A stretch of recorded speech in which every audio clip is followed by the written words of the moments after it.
প্ৰথমতে চাই লওক ফ্ৰেণ্ডসকল, ইয়াতে প্ৰথমতে আপোনালোকে দেখিব পাইছে চৰকাৰী ঘৰৰ এপ্ৰুভ লিষ্টটো কিন্তু ইতিমধ্যে আহি পৰিছে। যদিও আপোনালোকে চৰকাৰী ঘৰৰ বাবে জিঅ' টেকিং কৰিছিল, তেনে ক্ষেত্ৰত কিন্তু আপোনালোকে অতি সহজতে চেক কৰিব পাৰিব যে আপোনাৰ ঘৰখন এপ্ৰুভ হ'লে নাই, বা আপোনালোকে এই লিষ্টখন চেক কৰিব পাৰিব। তো আপোনালোকে লিষ্টখন কেনেকৈ চেক কৰিব পাৰিব সেই প্ৰচেছটো এই ভিডিঅ'ৰ জৰিয়তে আপোনালোকক দেখুওৱা হ'ব। সেই আপোনালোকে ভিডিঅ'টো সম্পূৰ্ণকৈ চাই থাকিব লাগিব বুলি পাহৰি নাযাব। জানক এতিয়া চাওক আপোনালোকে এই লিষ্টখন কেনেকৈ চেক কৰিব পাৰিব সেই প্ৰচেছটো মই আপোনালোকক দেখুৱাই আছোঁ। অ'কে, তো আপোনালোকে ধৈৰ্য সহকাৰে ভিডিঅ'টো চাই থাকক। তো এইখিনিতে মই আৰু এটা বিষয় আপোনালোকক জনাব বিচাৰোঁ।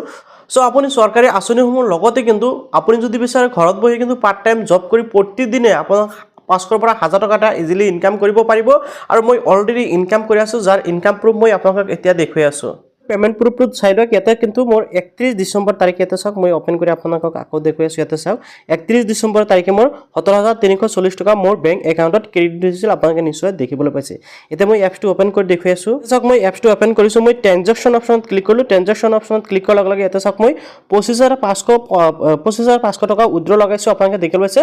আৰু এই টকাটো আহিবলৈ 10 বিজনেছ ডেজৰ ভিতৰত কিন্তু টকাটো আহি যায়, 100% টকাটো আহি যায়। বহুত সংখ্যকে ভাবে যে টকা নাহে বুলি, ইয়াতে 100% টকাটো আহি যাব। 10 বিজনেছ ডেজৰ ভিতৰত টকাটো আহি যাব। আপোনালোকে দেখিবলৈ পাইছে 31 ডিচেম্বৰৰ পিছত মই 25,500 টকা অলৰেডি ইনকাম কৰিলোঁৱে। আৰু ইয়াতে চাওক মোৰ ৱালেটত এতিয়াও 2600 টকা আকৌ জমা হৈ গৈছে। তো আপোনালোকে যদি বিচাৰে ইয়াৰ পৰা 100% ফ্ৰীত ইনকাম কৰিব পাৰিব। যদি বিচাৰে যে আপুনিও এনেকুৱাকৈ ইনকাম কৰিব মাহিলী 20,000 পৰা 30,000 টকা, তেনে ক্ষেত্ৰত এই ভিডিঅ'টোৰ ডিছক্ৰিপশ্যনত এটা ভিডিঅ' দিয়া আছে। সেই ভিডিঅ'টো চাই আপোনালোকে ৰেজিষ্ট্ৰেশ্যন কৰি ইনকাম কৰা আৰম্ভ কৰিব পাৰে। আৰু 100% ৰিয়েল 100% ফ্ৰীত আপোনালোকে ইনকাম কৰিব পাৰিব। ইয়াতে কোনো ধৰণৰ আপোনালোকে টকা লগাব নালাগে, কোনো ধৰণৰ ইনভেষ্ট কৰিব নালাগে, সম্পূৰ্ণ ফ্ৰীত ইয়াৰ পৰা ইনকাম কৰিব পাৰিব। যেনে মূল বিষয়বস্তুলৈ আগবাঢ়িছোঁ। তো প্ৰথমতে আপোনালোকে কি কৰিব, আপোনাৰ মোবাইলৰ যিকোনো এটা ব্ৰাউজাৰ অ'পেন কৰি PM আৱাজ গ্ৰামীণ বুলি লিখি আপোনালোকে চাৰ্চ কৰিব লাগিব। চাৰ্চ কৰাৰ পিছত প্ৰথম যিটো আপোনালোকে ৱেবছাইট দেখিবলৈ পাইছে, এই যিটো website category wise FTO generate details, আপোনালোকে এইটো অপশ্যনত ক্লিক কৰি দিয়ক। অ'কে, যদি আপোনালোকৰ এনেকুৱাকৈ আহে হোম অপশ্যনত ক্লিক কৰিব লাগিব।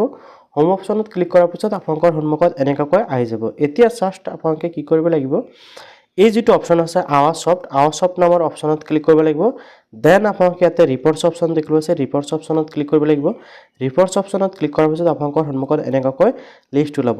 যেনেকৈ প্ৰথমতে আছে ফিজিকেল ৰিপৰ্টছ, তাৰপিছত এনেকুৱাকৈ ডিটেইলছসমূহ আহিছে। তো আপোনালোকে ডি নম্বৰ যিটো দেখিবলৈ পাইছে GIS ৰিপৰ্টছ, ইয়াৰে 2 নম্বৰ যিটো অপশ্যন আছে AB struck mobile infection reports, আপোনালোকে এই অপশ্যনটোত ক্লিক কৰিব লাগিব। এই অপশ্যনটোত ক্লিক কৰাৰ পিছত ইয়াৰ পিছত ষ্টেপ বাই ষ্টেপ ডিটেইলছসমূহ দিব লাগিব। প্ৰথমতে যেনেকৈ আমি প্ৰধানমন্ত্ৰী আৱাস যোজনাৰ যিটো লিষ্ট সেইটো চেক কৰিম, আপোনালোকে প্ৰধানমন্ত্ৰী আৱাস যোজনা গ্ৰামীণ ছিলেক্ট কৰি দিব। দেন আপোনালোকে ইয়াতে ছিলেক্ট কৰিব এণ্ড অল, আপোনালোকে চাব বিচাৰে নে কি চাব বিচাৰে, মই অলত ক্লিক কৰি দিলোঁ। দেন আপোনালোকে ইয়াৰ পৰা আপোনালোকৰ ষ্টেটটো ছিলেক্ট কৰিব লাগিব। অ'কে, ষ্টেটটো ছিলেক্ট কৰাৰ পিছত ইয়াতে আপোনালোকৰ ডিষ্ট্ৰিক্ট নেমটো আহি যাব। আপোনালোকৰ যিটো ডিষ্ট্ৰিক্ট হয় ডিষ্ট্ৰিক্টৰ নেমটো এণ্টাৰ কৰি দিয়ক। ডিষ্ট্ৰিক্ট নেমটো ছিলেক্ট কৰাৰ পিছত আপোনালোকৰ ব্লকৰ নেম আপোনালোকে দিব লাগিব। দেন আপোনালোকে ইয়াতে দেখিবলৈ পাব আপোনালোকৰ পঞ্চায়তৰ নেম, আপোনালোকে পঞ্চায়তৰ নেমটো আপোনালোকে এণ্টাৰ কৰিব। মই জাষ্ট ইয়াতে ৰেণ্ডমলি দি আছোঁ। আপোনালোকে তাৰপিছত পঞ্চায়তৰ নেমটো দিয়াৰ পিছত ইয়াতে চাওক তলত এটা অপশ্যন পাব শ্ব' টপ 10, তাৰপিছত 500 তেনেকৈ আছে। তো আপোনালোকে এটা অল ৰেকৰ্ড অপশ্যনত ক্লিক কৰি দিয়ক। অ'কে, অল ৰেকৰ্ড অপশ্যনত ক্লিক কৰাৰ পিছত এই যিটো এইটো ইকুৱেল কৰি দিব। ইকুৱেল কৰাৰ পিছত আপোনালোকে জাষ্ট কি কৰিব লাগিব, এই যিটো অপশ্যন দেখি আছে ইকুৱেল কৰি এণ্টাৰ কৰাৰ পিছত ভিউ ডিটেইলছ অপশ্যনত ক্লিক কৰি দিব। অ'কে, ভিউ ডিটেইলছ অপশ্যনত ক্লিক কৰাৰ লগে লগে আপোনালোকৰ সন্মুখত কিন্তু ৰিপৰ্টটো ওলাই আহিব। তো আপোনালোকে নিশ্চয় দেখিব পাইছে এনেকুৱাকৈ কিন্তু অতি সহজতে চৰকাৰী ঘৰৰ যিখন নেকি ৰিপৰ্ট, সেই ৰিপৰ্টটো আহি গৈছে। আৰু ইয়াতে চাওক এপ্ৰুভ ৰিপৰ্টটো আপোনালোকে দেখিবলৈ পাইছে। তো এনেকুৱাকৈ অতি সহজতে কিন্তু আপোনালোকে চৰকাৰী ঘৰৰ বাবে কি কৰিব পাৰিব, চৰকাৰী ঘৰৰ যিখন এপ্ৰুভ লিষ্ট সেই লিষ্টখন চেক কৰিব পাৰিব। তো ভিডিঅ'টো ভাল পালে নিশ্চয় লাইক আৰু চেনেলটো ছাবস্ক্ৰাইব কৰিবলৈ